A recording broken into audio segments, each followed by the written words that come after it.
Bismillahirrahmanirrahim. Assalamualaikum warahmatullahi wabarakatuh. Teman-teman sekalian, pada saat ini saya berada di Tanjung Angin Mamili.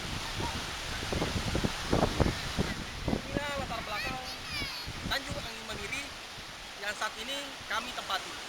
Ternyata teman-teman sekalian, pada saat hari-hari libur seperti ini, banyak sekali orang-orang yang datang, baik anak-anak maupun lansia atau orang-orang tua. Malum teman-teman sekalian, banyak cerita-cerita yang berkembang di sini pada saat seseorang sering mandi di air laut, maka banyak manfaat-manfaat kesehatan yang ia rasakan. Jadi hari ini teman-teman sekalian, saya juga datang ke sini, mudah-mudahan apa yang dirasakan para orang-orang yang sering mandi di sini, kita juga bisa rasakan. Seperti apa keseruan di daerah Tanjung ini?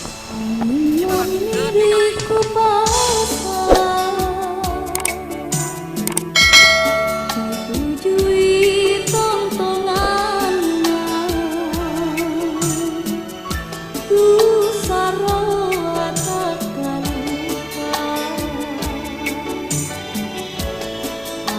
Mami